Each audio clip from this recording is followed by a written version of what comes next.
Dale Carnegie made a fortune by preaching that nice guys can finish first by following the golden rule. And his business is still going strong 75 years after he published his simple recipe for success. Just 2 steps: win friends and influence people. What was his philosophy in a nutshell? That you can change people's behavior by changing your attitude toward them. Peter Handel is the latest CEO of the Carnegie Empire that sells those books and teaches those courses, promising to bring you out of your shell, speak better, listen better, be a better person, and persuade other people to do what you want. I got to disagree. Do you know how many people have taken the course? We estimate 8 million. 8 million. 8 million. That's the size of a country. Some countries, that's right, exactly right. And there are some impressive alumni. Orville Redenbacher took the course, so did Warren Buffett and John Boehner.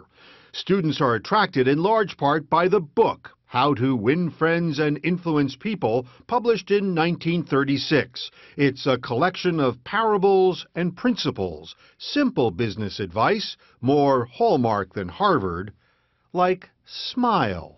Be nice to people, don't humiliate them, don't bully them.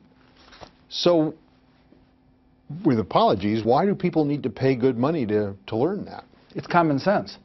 The difference is it's not common practice. We're going to start today with a representation of what may be going on every time you try to convey a message. At a Dale Carnegie class, everyone speaks, sometimes at the same time, learning to get their message across.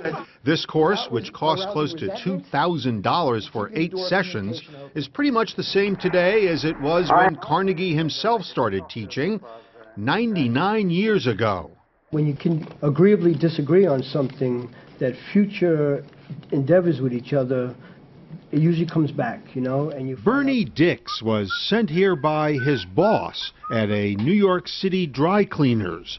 Yeah, for tailoring, yeah, I can't do that. I'm sorry. By his own admission, he had a few issues dealing with customers. Who do I have to call, Marlene and Lorraine?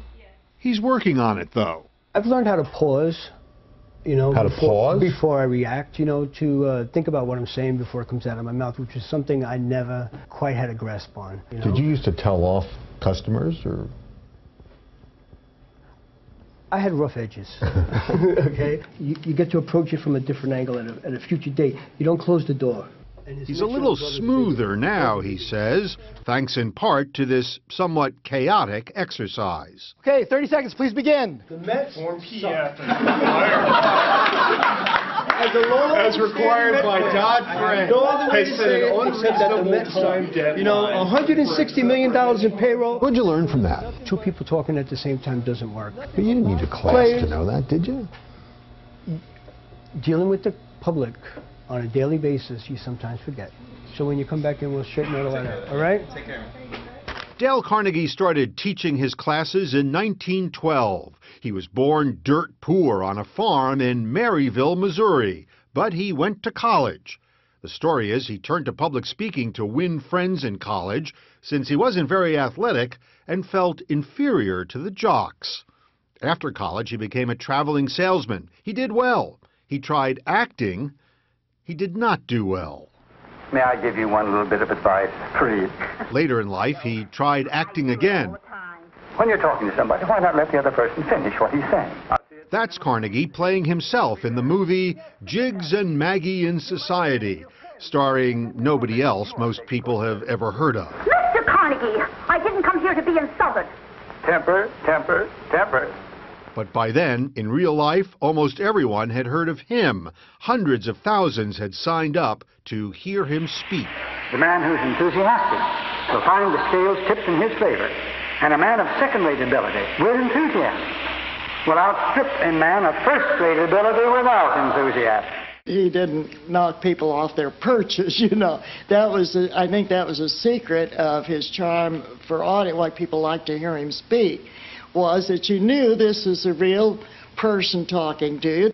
The late Dorothy Carnegie was Dale's wife. She spoke in this 1994 interview. He is not a stuffy man at all. And he was just so down to earth, you felt like you'd known him all your life. He'd been teaching for more than 20 years when an editor for Simon & Schuster took his class and convinced him to write a book, the book that launched the empire. It's estimated that it sold more than 30 million copies. This is the original manuscript of Yes. How to Win Friends and Influence People. This is under glass preserved, much like the Declaration of Independence and the Constitution are. Brenda Johnson is the keeper of the Carnegie Flame and an indirect descendant of his. She's in charge of the Heritage Room at Dale Carnegie headquarters in Hauppauge, Long Island. It's important to our history. It's a part of who Dale Carnegie was and what this company was about. He wrote How to Win Friends as a textbook to go along with his classes. And now the book has been updated for the digital age. Turns out you can win friends and influence people virtually anytime, even if you never actually see them. Dale Carnegie was very big on smiling. How do you smile in an email with, I guess there's an emoticon. You know, There is, and that, I mean, that's what would he nice, have thought of but- emoticons? Yeah. I don't know. That's a very good question. But you can choose words that will communicate that, if it takes longer. Okay, sir, tell me how you smile in an email. Just saying, I'm having a great day. I hope you are too. I mean, that's kind of a pleasant way of saying something. But then you have to say, you know, where are the sales reports? Yeah, well, you Right. get to that. Well, it just so happens that Dale And by all Carnegie reports, deals sales with at Dale Carnegie give the company every reason to smile. Today, the courses are offered in more than 80 countries, from China to Cameroon. It strikes me that a lot of the stories that he tells in his book are quintessentially American stories. So how does that translate to somebody in Beijing? That's a fascinating question, Richard, because that's something I've been really... Dale Carnegie told you to say that, didn't No, he? that's not true. Well, actually, he did, but I would have said it before. Right. The fact is, because human nature is the same all over the world, the principles that Dale Carnegie teaches really do work all over the world. What do we want people to do as a result of our experience? And as humans, it apparently feels natural to pay someone to tell us, be nice to others, follow the golden rule, even though parents and grandparents have been giving that advice for generations and for free.